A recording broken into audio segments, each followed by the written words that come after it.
El asambleísta por el Partido Social Cristiano Madera de Guerrero, Henry Cucalón. Sujetos al ordenamiento jurídico, es decir, todo el mundo está en igualdad de condiciones ante la ley.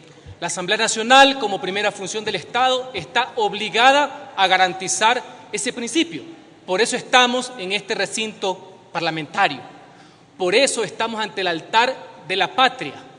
Por eso aquí, donde se fragua el ser político de la nación, cobra vida la democracia que nace de la expresión popular a la cual nos debemos, honramos y no podemos defraudar.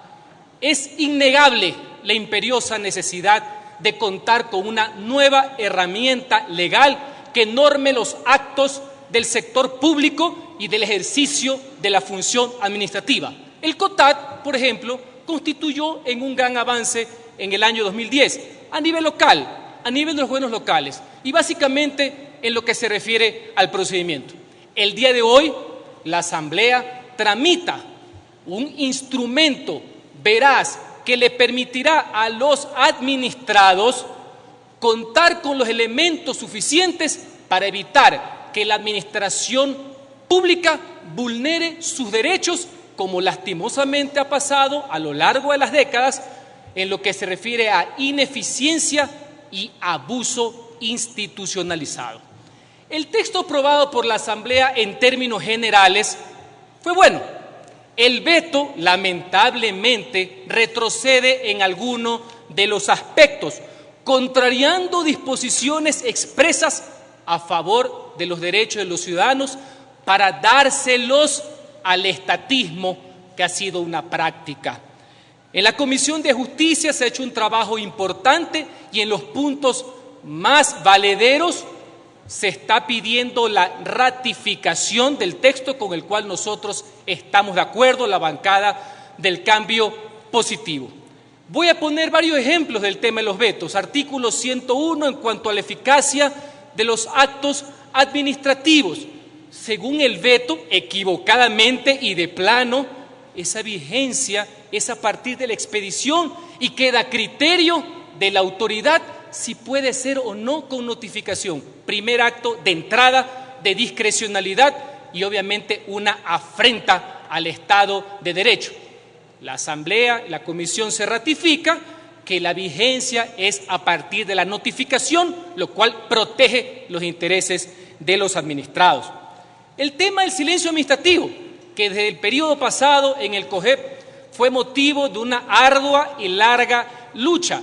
¿Para qué? Para que quede absolutamente claro que la ejecución de los actos administrativos presuntos que nacen del silencio administrativo positivo sean a través de procesos de ejecución, más no a través de procesos de conocimiento. Por tanto, era dable la reforma al COGEP. Lo contrario sería ir vulnerando principios de petición consagrados en la Constitución, darle más dilatorias y donde el perjudicado, para variar, es el ciudadano. La Comisión hace lo correcto planteando la ratificación en el texto original, porque para citar un ejemplo, en el veto no solamente que se le daba la vuelta, sino que de 30 días se le ponía a 60 días para saber si en un proceso sumario se le puede dar la razón al administrado.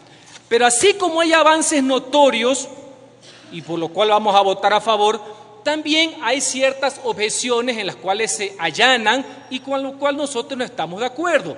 Por ejemplo, artículos 180 y 189 que se refiere al tema de medidas cautelares. De entrada, inconstitucional. ¿Y por qué? Por un asunto muy simple. El código, el proyecto aprobado por el Congreso, no hacía distinción alguna en los elementos que estaban en la Constitución.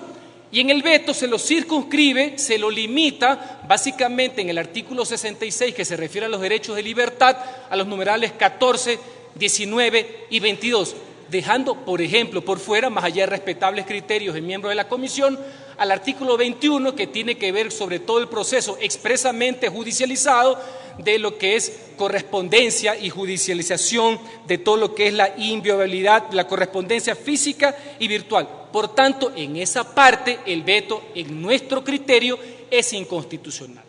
Y en algo que ha habido coincidencia, más allá que fue un debate interesante en el aspecto jurídico, es en el veto a favor de la inimpugnabilidad de los actos discrecionales. En la práctica, dándole la razón a modelos caducos ya superados por el derecho administrativo moderno. A la larga, una regresión de derechos, porque deja en indefensión, obviamente, al ciudadano sobre el principio básico de un Estado de Derecho, que es que todo el mundo pueda reclamar y, por tanto, todo el mundo puede impugnar.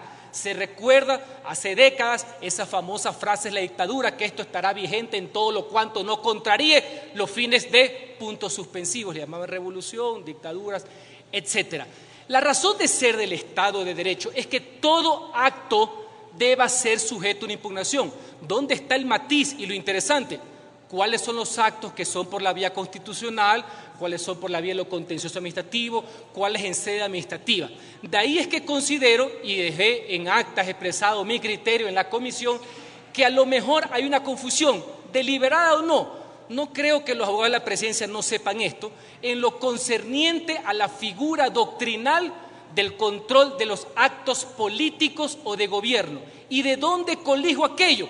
Porque el ejemplo que pone el veto acerca del nombramiento del comandante de una fuerza es lo que en teoría pura se llama acto político que tiene obviamente el presidente de la República, al igual que el nombramiento de un ministro de Estado. Eso no puede ir, pues obviamente, a una acción de protección, ni puede ser impugnado en el contencioso administrativo. Eso es sujeto de control político. Pero cuidado, poniéndolo de esta manera, le estamos dando a estos actos discrecionales una corona que el derecho, peor, ni siquiera el comparado, le otorga. Para poner un ejemplo más sencillo, nadie puede estar en discusión y yo no puedo llevar ante los tribunales de justicia la facultad de acto político que está fundamentada en la Constitución y la ley, por el cual usted, señor presidente, puede hacer, por ejemplo, los órdenes del día. Lo importante, y para concluir, señor presidente, el día de hoy la Asamblea cumple un rol histórico y le entregará al país un código administrativo moderno, en líneas generales favorable al ciudadano. Pero cuando entre en vigencia, nosotros los legisladores debemos tener mucho cuidado que se cumplan dos objetivos primordiales.